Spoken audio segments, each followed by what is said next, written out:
نحمدہ ونصلی ونسلم علی رسولہ الکریم اما بعد فاعوذ باللہ السمیع العلیم من الشیطان الرجیم بسم اللہ الرحمن الرحیم۔ معزز سامعین و حاضرین، السلام علیکم ورحمۃ اللہ وبرکاتہ۔ آج کی نشست میں ہم گزشتہ اقوام میں سے ایک ایسی قوم کا تذکرہ کریں گے جس کو اللہ رب العزت نے فعل بعد لواطت کرنے کی وجہ سے نیست و نابود فرما دیا تھا، اور جن کی ہدایت کے لیے اللہ نے اپنے برگزیدہ نبی حضرت سیدنا لوط علیہ السلام کو مبعوث فرمایا تھا۔ حضرت لوط علیہ السلام کا شہر صدوم تھا، جو ملک شام میں ایک صوبہ ہے جس کا نام حمص تھا۔ حمص کا ایک مشہور شہر تھا جس کو صدوم کہتے تھے۔ حضرت لوط علیہ السلام کا شجرہ نسب حضرت لوط بن ہاران بن طارح، یعنی رشتے کے لحاظ سے یہ حضرت سیدنا ابراہیم علیہ السلام کے سگے بتیجے تھے۔ یہ لوگ عراق میں شہر بابل کے باشندے تھے۔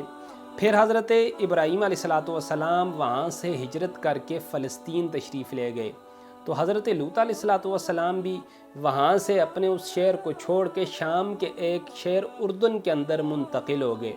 وہیں اللہ رب العزت کی عبادت کے اندر مشغول اور مصروف ہو گئے، یہاں تک کہ اللہ نے آپ کو نبوت عطا فرمائی اور آپ کو شہر جو لوط والوں کا شہر صدوم تھا ان کی ہدایت کے لیے مبعوث فرمایا۔ اب یہ شہر صدوم کی بستیاں کیسی تھیں؟ یہ بڑی سرسبز و شاداب تھیں، وسیع قسم کے کھیت کھلیان تھے، بڑے اعلیٰ قسم کے باغات تھے۔ بہرحال اللہ رب العزت کی خیرات و برکات کا، نعمتوں کا اس قوم کے اوپر نزول ہو رہا تھا۔ ان کے ہاں طرح طرح کے اناج، قسم قسم کے پھل اور میوے پیدا ہوتے تھے جو دنیا میں عمومی طور پر اور جگہوں کے اندر میسر نہیں آیا کرتے تھے۔ اب شہر کی خوشحالی کی وجہ سے اکثر جا بجا جو مسافر ہوا کرتے تھے، جو باہر کے لوگ ہوا کرتے تھے، وہ بھی وہاں اس غرض سے آتے تھے کہ ان لوگوں کی مہمان نوازی سے ہم کچھ عرصہ لطف اندوز ہو سکیں۔ لیکن اب ان لوگوں کی حالت کیا ہو گئی کہ یہ مہمانوں کے آنے کی وجہ سے کبیدہ خاطر ہو گئے اور مہمانوں سے تنگ ہونے لگے، اور کوئی ایسی صورتیں سوچنے لگے کہ جس کی وجہ سے ان مہمانوں کو یہاں سے بھگایا جا سکے۔ اب یہ انہی حیل و حربوں کے اندر تھے کہ ایک دن شیطان ایک بوڑھے ناسخ کی صورت میں ان لوگوں کے پاس آیا اور ان کو مشورہ دینے لگا کہ تم لوگ اتنا تمہارا جو اناج ہے، اتنے جو تمہارے پھل ہیں، میوے ہیں، یہ تو ان لوگوں کی جو باہر سے آتے ہیں مہمان نوازی میں اکثر خرچ ہو جاتے ہیں، تو تم اس طرح کرو، ان کے ساتھ جو ہے ایک کام کرو، یہ اگر تم کام ان کے ساتھ کرو گے تو تمہارا جو اناج ہے، تمہارے جو میوے ہیں وہ محفوظ ہو جائیں گے اور دوبارہ کوئی بھی بندہ تمہاری بستیوں کی طرف رخ نہیں کرے گا۔ تو شیطان ایک خوبصورت لڑکے کی صورت میں آیا، اور یہ جو شہر صدوم والے تھے ان میں سے ہر شخص سے شیطان نے جو ہے لواطت کروائی، برا کام جو ہے اپنے ساتھ کروایا، اور اتنا کروایا کہ ان لوگوں کو اس فعل کی لت لگ گئی اور عورتوں کو چھوڑ کے یہ اپنی شہوت جو ہے مردوں سے پوری کرنے لگے۔ پھر ان لوگوں نے کیا کیا کہ ان کے شہر میں جو بھی مہمان آتا اس کے ساتھ یہ فعل بد کرنے لگ گئے۔ اللہ کے نبی حضرت سیدنا لوط علیہ السلام نے اس برے فعل سے ان لوگوں کو روکا، اور قرآن کیا کہتا؟ آپ نے فرمایا اتأتون الفاحشۃ ما سبقکم بہا من احد من العالمین۔ فرمایا اپنی قوم سے کیا تم وہ بے حیائی کرتے ہو، وہ کام کرتے ہو کہ عالمین میں آج تک دنیا کے کسی شخص نے بھی یہ کام نہیں کیا کہ عورتوں کو چھوڑ کے وہ مردوں کے ساتھ برا کام کرے۔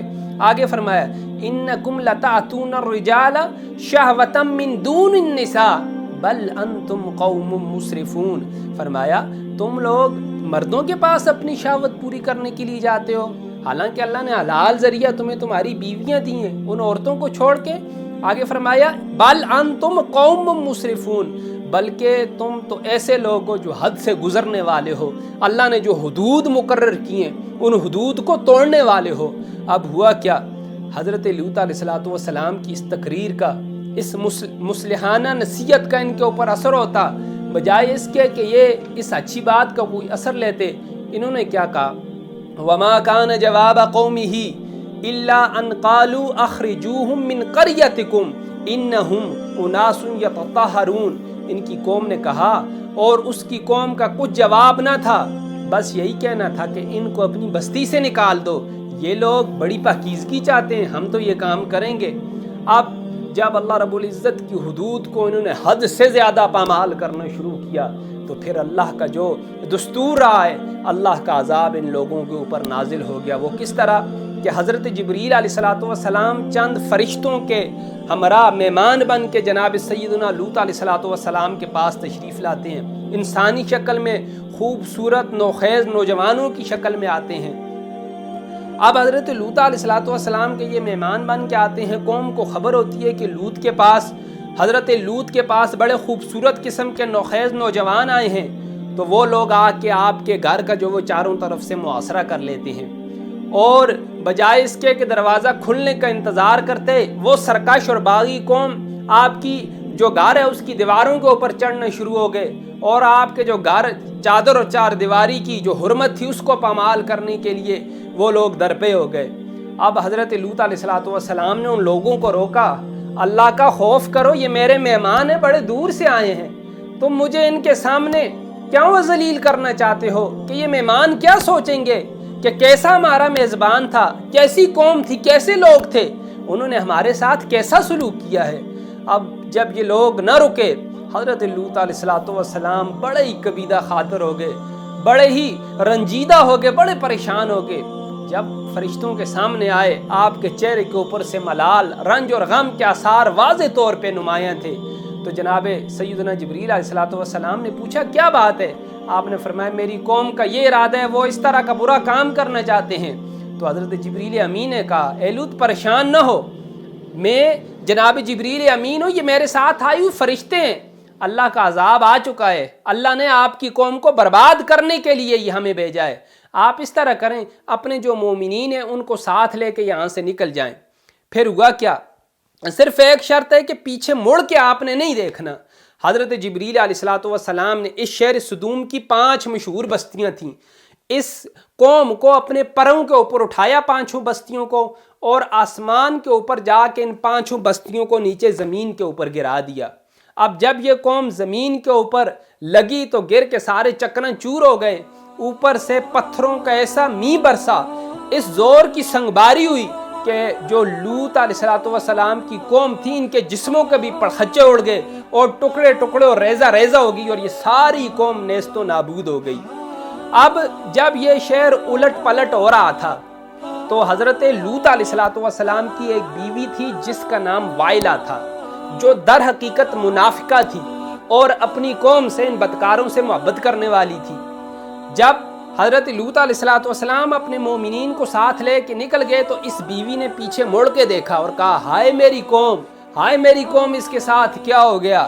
اب جب اس نے یہ الفاظ کہے وہیں پہ کھڑی ہو گئی تو اوپر آسمان سے ایک پتھر آیا اور اس منافقہ عورت کو بھی فنار کر دیا، اور وہیں پہ یہ بھی مردار ہو گئی۔ اب قرآن مجید فرقان حمید نے حضرت لوط علیہ السلام کو جو اللہ نے نجات عطا فرمائی تھی اور آپ کے خاندان کو اور مومنین کو، ان کا تذکرہ اللہ رب العزت نے ان الفاظ میں کیا، فَأَنْجَيْنَاهُ وَعَلَهُ إِلَّا امْرَأَتَهُ كَانَتْ مِنَ الْغَابِرِينَ، ہم نے اسے اور اس کے گھر والوں کو نجات دی مگر اس کی عورت وہ رہ جانے والوں میں سے ہوئی۔